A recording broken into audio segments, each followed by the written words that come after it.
boa noite e seja bem-vindo ao Brasil em Pauta. Inovação nos processos. O governo federal busca mais eficiência, celeridade e a utilização racional dos recursos públicos, a fim de reduzir gastos na economia. Tudo para promover o desenvolvimento sustentável e o aprimoramento da entrega de resultados ao cidadão. Para nos detalhar algumas medidas em andamento, eu converso com o secretário de Gestão do Ministério da Economia, Cristiano Hecker. Secretário, muito obrigado pela presença aqui no Brasil em Pauta. Olá, Paulo. Prazer falar com você e com os telespectadores do Brasil em Pauta. Secretário, um dos focos do governo federal é a modernização da gestão pública. O que o senhor pode apresentar dentro dessa questão para a gente? Bom, a nossa secretaria trabalha com 3 grandes temáticas: contratações públicas, transferências da União e gestão estratégica. Nesses primeiros 9 meses de governo, a gente teve entregas relevantes em cada uma delas. Na área de contratações, eu destacaria o novo decreto do pregão eletrônico e o plano anual de contratações. Na área de transferências da União, a plataforma Mais Brasil. E na área de gestão estratégica, 3 decretos que nós publicamos ainda nos primeiros 100 dias de governo. Fizemos um corte de 21 mil cargos e funções comissionadas, estabelecemos critérios para a ocupação de qualquer cargo ou função no Poder Executivo Federal e flexibilizamos os mecanismos de gestão da estrutura organizacional. Quais são esses critérios para a ocupação desses cargos públicos, secretário? Os critérios são de 2 matizes, né? Nós temos critérios relacionados à reputação ilibada, idoneidade moral, que esses precisam ser seguidos por qualquer pessoa, seja servidor público, seja alguém que vem de fora para ocupar um cargo na administração. Como se fosse uma ficha limpa. Uma ficha limpa, né? Inclusive, nos inspiramos na própria lei da ficha limpa e todos aqueles critérios estão ali reproduzidos. E temos também critérios de qualificação, que vão olhar a formação acadêmica e a experiência profissional prévia daquela pessoa, e esses critérios são tão mais rígidos quanto mais alto for o cargo que ela for ocupar. Perfeito. O senhor falou agora há pouco na introdução sobre a questão do pregão eletrônico. Existem mudanças, novidades em relação ao pregão eletrônico? Ele já é utilizado em mais de 90% das compras do governo federal? No governo federal, sim, mas nós lançamos recentemente o novo decreto que regulamenta o pregão eletrônico e nós esperamos a partir dele uma expansão maciça da utilização dessa modalidade de licitação. Porque a partir de agora, com o novo decreto, qualquer recurso que a União transfira para estados e municípios terá que ser executado lá na ponta também por meio de pregão eletrônico. Então, com isso, a gente espera disseminar essa modalidade nos estados e municípios. E são 2 modalidades que foram colocadas em prática? 2 regimes de disputa, né? Nós tínhamos até então só o chamado regime aberto, que é aquilo que os concorrentes vão dando os seus lances e você está vendo os lances que são dados. Você não sabe quem deu aquele lance, mas você vê que foi dado um lance menor que o teu, de tal valor, e você tem a oportunidade de cobri-lo. Agora, o gestor vai poder escolher, de acordo com o tipo de licitação que ele estiver fazendo, do objeto que estiver sendo licitado, usar só essa modalidade aberta ou uma combinação aberta-fechada. Nessa segunda possibilidade, depois dessa fase de lances, aqueles que estiverem até 10% do menor lance têm a oportunidade de dar um último lance fechado, ou seja, sem que os outros licitantes estejam vendo aquele lance. E a gente espera, com isso, reduzir ainda mais o preço final da contratação. E essa padronização dos pregões eletrônicos vale para os estados e municípios quando há transferência de recursos da União para esses entes federados? Exatamente. E com isso a gente espera induzir essa prática, né? E estamos, inclusive, ofertando a nossa plataforma tecnológica, o Comprasnet, que é usado por todos os órgãos da administração pública federal e já é usado hoje por cerca de 300 municípios no Brasil. Qualquer estado ou município que quiser utilizá-lo vai poder usar também para ter a ferramenta tecnológica para adotar o pregão eletrônico. Agora, para você ter o pregão eletrônico, você tem que ter a publicização dessa demanda do governo federal ou estados e municípios, no caso dessas transferências de recursos. Atualmente não tem mais a obrigatoriedade de a licitação ser apresentada em grandes veículos de comunicação. Como é que vai ser nesse caso? Isso, a publicidade se dá de 2 formas, né? Ela se dá pela publicação no Diário Oficial da União, no nosso caso, ou do Estado, do município, e também no site do órgão ou entidade que está licitando, né? Com a nova lei de licitações, que está em fase final de tramitação no Congresso Nacional e que a gente tem participado ativamente dos debates lá, está prevista a criação de um portal nacional de compras públicas. Nós já estamos trabalhando nesse portal, ele ainda não está pronto, mas aí sim você vai ter um portal unificado onde todas as licitações estarão publicadas. Mas por hora já há obrigatoriedade dos órgãos publicarem nos seus respectivos sites na internet.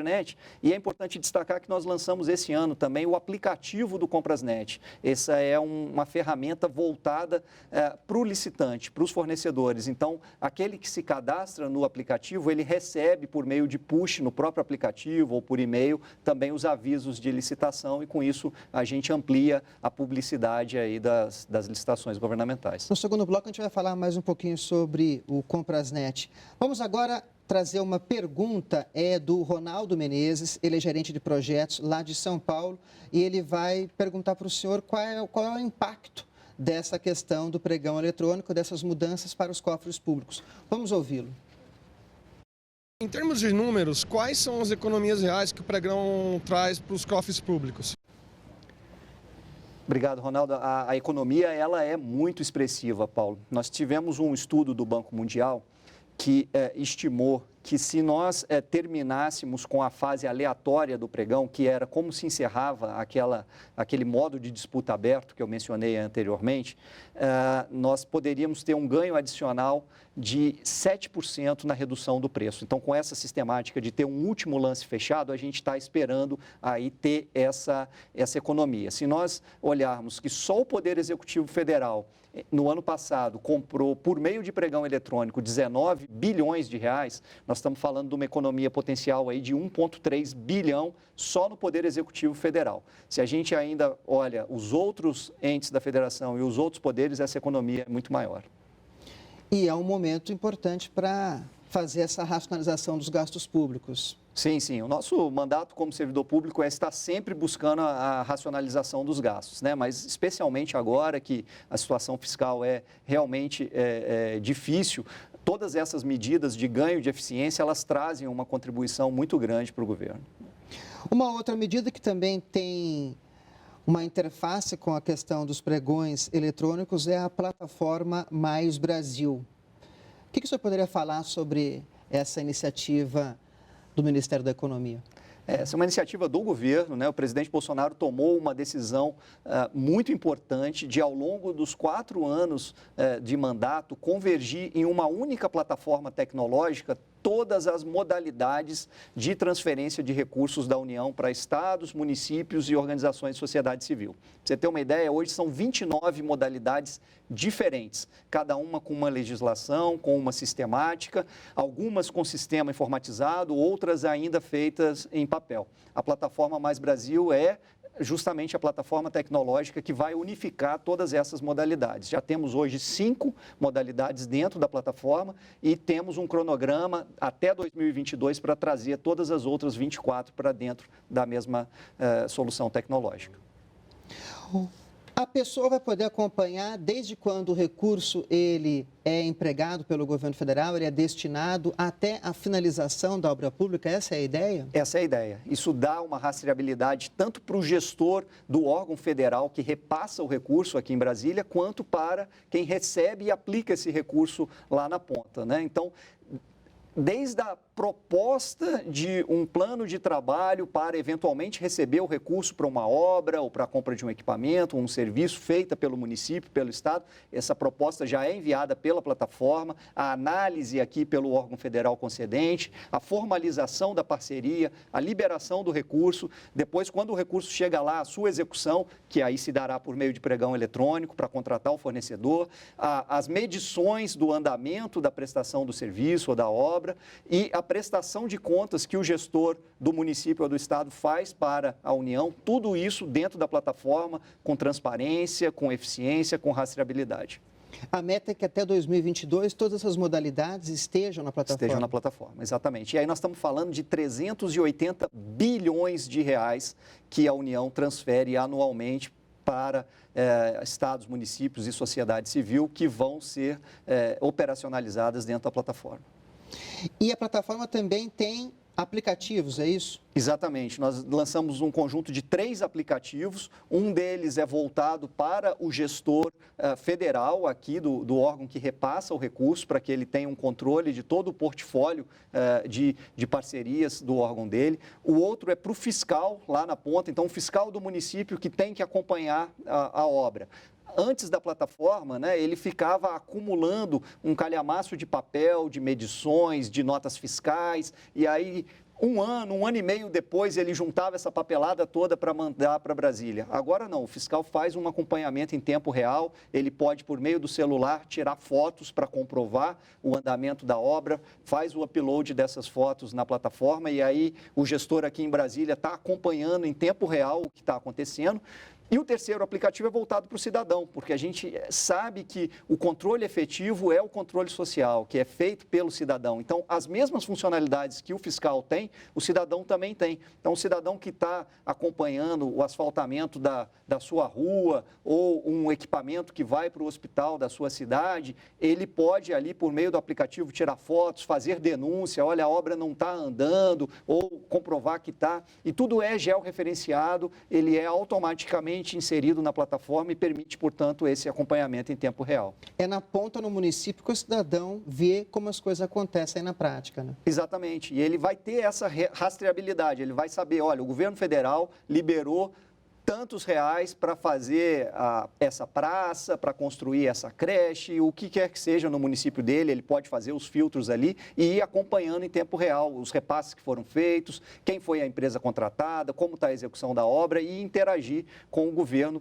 prestando informações que vão nos ajudar a ter um bom controle do andamento da aplicação dos recursos. Secretário, a conversa está boa, a gente já volta em instantes.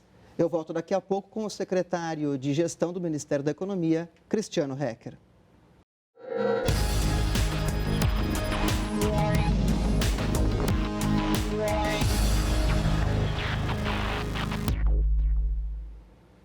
Estamos de volta com o Brasil em Pauta. O entrevistado é o secretário de Gestão do Ministério da Economia, Cristiano Hecker. Secretário, uma iniciativa bem recente também do Ministério da Economia e do governo do presidente Jair Bolsonaro é o Transforma Gov, que é um programa voltado para a transformação dos modelos de gestão do Estado. Como que ele vai funcionar? Isso. O Transforma Gov é uma abordagem sistêmica de transformação de todos os ministérios, autarquias e fundações do Poder Executivo Federal, que olha 5 dimensões: estratégia, serviços à sociedade, processos internos, pessoas e estruturas organizacionais.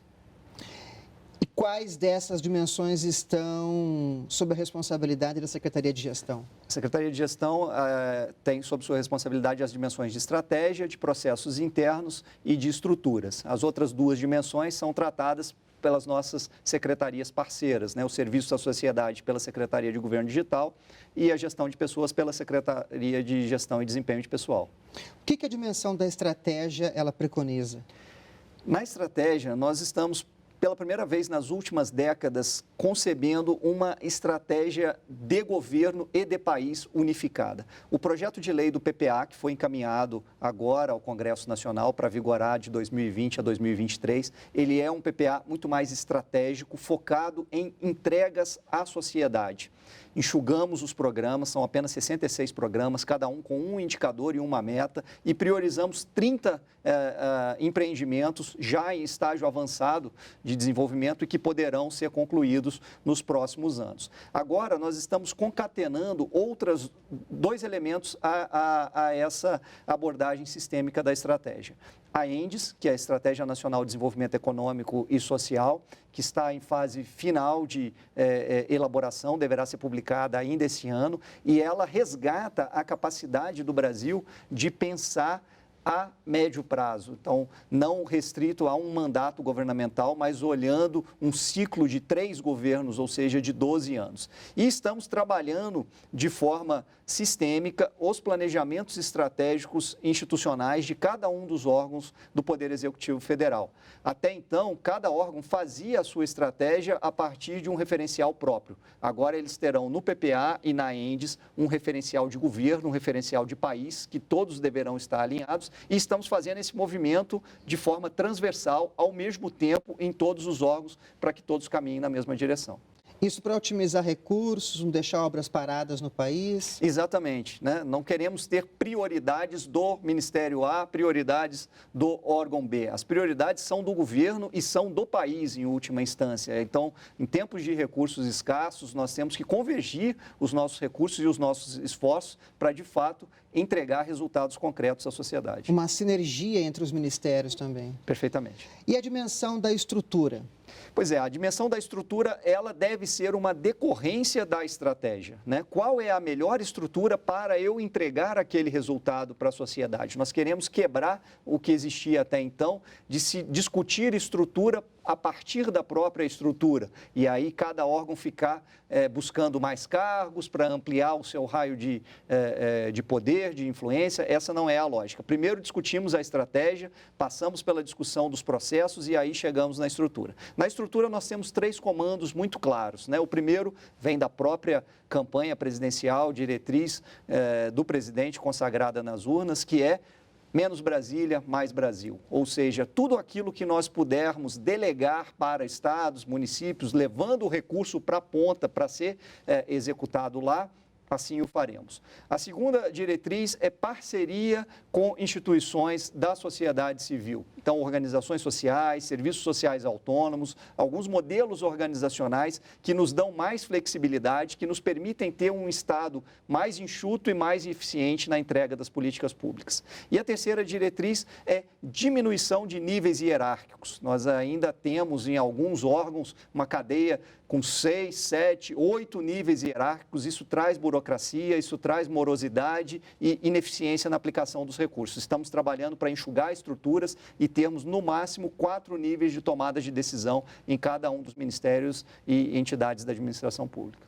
E os processos envolvem esse arcabouço ser colocado em prática. Exatamente. Os processos é como que nós lidamos no dia a dia para cumprir a nossa missão. Então, nós fizemos essa repartição aí de competências, mas trabalhando em muita sinergia. Todos os chamados processos finalísticos, que são aqueles que entregam serviços à sociedade, eles estão sendo liderados pela Secretaria de Governo Digital e nós, na Secretaria de Gestão, estamos olhando os processos internos da administração pública. Então, compras públicas, transferências de recursos, gestão orçamentária, gestão de pessoas, gestão de estruturas, viagens, gestão de patrimônio, tudo isso tentando trabalhar de uma forma integrada para que a gente ganhe sinergia e cada vez libere mais recursos orçamentários e recursos humanos para trabalhar nas atividades finalísticas. Nessa questão da gestão das pessoas, os servidores também vão ter um papel central aí no Transforma.gov? Sim, sem dúvida. A gente está trabalhando, né, com a carreira de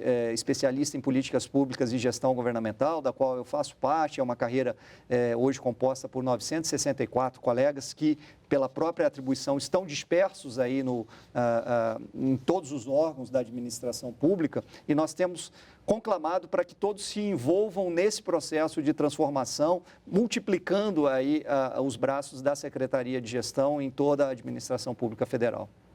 Agora, a gente está falando bastante dessa questão em termos de governo federal. Em termos de municípios, são 5.570 municípios no país e muitos deles, obviamente, não têm a expertise que o governo federal tem. Sim. É mais complicado implantar essa estrutura toda lá na ponta? Sim, nós temos na nossa secretaria uma jurisdição sobre os 192 órgãos e entidades que hoje compõem o Poder Executivo Federal. Para esses daí, a gente pode emanar normas que são de cumprimento obrigatório. Mas nós temos um conjunto de boas práticas que podem ser replicados também por estados e municípios. E nós trabalhamos, nesse sentido, um catálogo de soluções de melhoria de gestão. Esse catálogo foi apresentado recentemente ao Conselho dos Secretários de Administração dos estados e muitas dessas boas práticas estão sendo replicadas no âmbito das administrações estaduais e temos uma parceria também com a Secretaria de Governo da Presidência da República, que é quem tem a competência da articulação federativa e ela tem levado aos municípios também a disseminação dessas práticas de gestão, adaptando-as às realidades locais. Muito bacana. Agora a gente vai falar sobre uma outra ferramenta de modernização da gestão pública, que é o TaxiGov. E já vamos com uma pergunta da Laísa Silva, ela é vendedora também de São Paulo. Vamos ouvi-la. O que é o TaxiGov e qual economia ele traz para o Estado? O TaxiGov é uma nova sistemática de prover uma necessidade de deslocamento dos servidores públicos federais em serviço. Como é que funcionava até então? Cada órgão comprava veículos, contratava motorista, contratava manutenção dos veículos, contratava combustível, tinha toda uma estrutura de gestão para ter uma frota própria. Nós substituímos tudo isso por um serviço oferecido de forma transversal, é uma licitação feita pela nossa central de compras na Secretaria de Gestão, que credencia uma cooperativa de táxis, né, selecionada por meio de licitação, e a própria cooperativa vencedora da licitação, ela fornece um aplicativo semelhante a esses que nós estamos acostumados a usar na nossa vida pessoal. Então, quando eu vou fazer um deslocamento, por exemplo, preciso sair do Ministério para uma reunião na Presidência da República, eu não tenho lá um veículo e um motorista me esperando o dia inteiro simplesmente para me levar até lá. Eu chamo pelo aplicativo ali na hora e faço esse deslocamento e o Ministério paga apenas pelo serviço executado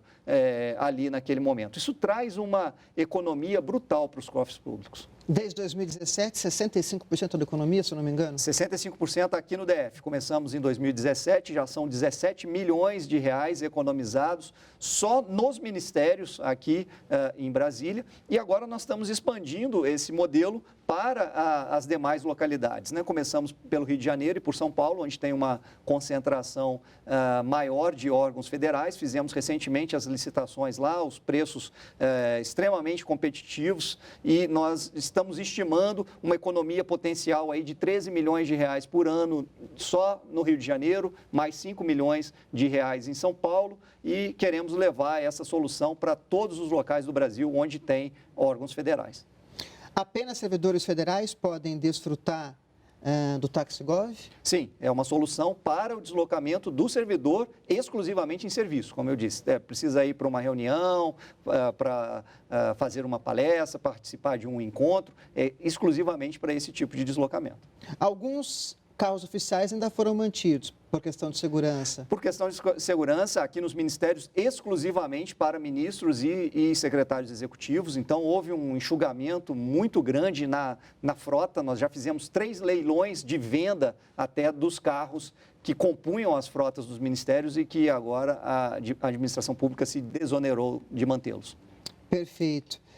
E a gente falou no comecinho lá do nosso programa sobre esse sistema de compras unificado do governo federal. O que o senhor poderia falar sobre ele? Isso, estamos trabalhando no Comprasnet 4.0, que é o novo sistema de compras unificado, né, que vai trabalhar de ponta a ponta o processo de contratação, desde a identificação de uma necessidade, passando por todo o planejamento da contratação, a fase competitiva da licitação, a assinatura do contrato e depois a gestão do contrato, que também é uma parte muito delicada e que precisa ser acompanhada, né? Estamos evoluindo a ferramenta que nós utilizamos e para que num espaço de 2 anos a gente tenha ela totalmente refeita numa tecnologia moderna, integrada e que abarque, como eu falei, de ponta a ponta o processo de contratação pública. No mesmo local, uma mesma ferramenta vai ter todas as compras do governo federal? Todas as compras do governo federal. Hoje nós já temos as licitações. Então, se você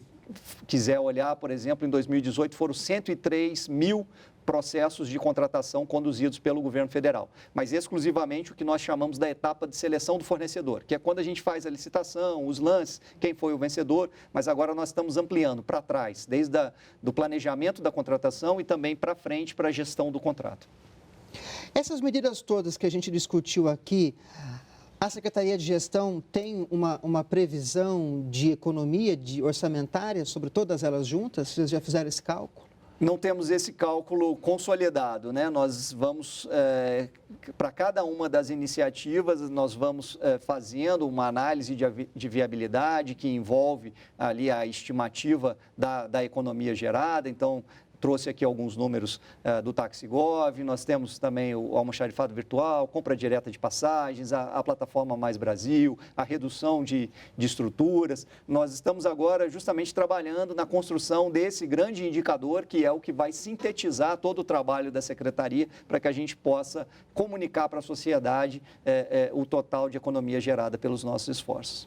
Agora, também a gente tem que ver o outro aspecto de todo esse serviço. Não é só melhorar a gestão do governo federal, é trazer ao cidadão mais instrumentos para ele fiscalizar as ações do governo federal, mais transparência, que também. A outra face seria esse aumento da cidadania do brasileiro. Exatamente, a gente acredita muito nisso, né? É o conceito de Estado como plataforma, um Estado aberto, permeável à sociedade, em que o cidadão possa interagir ao longo da execução da política pública, acompanhar, fiscalizar, denunciar, tomar parte no processo decisório, porque com isso a gente certamente entregará serviços públicos de maior qualidade, mas também fortalecerá a cidadania, como você bem colocou. Secretário, muito obrigado pela sua participação aqui no Brasil em Pauta. Foram esclarecedoras essas iniciativas ligadas à gestão do governo federal. Eu que agradeço, estamos à disposição. Obrigado. Eu conversei com o secretário de Gestão do Ministério da Economia, Cristiano Hecker. E o Brasil continua em pauta aqui na Nova TV Brasil. Obrigado pela companhia e até o próximo programa.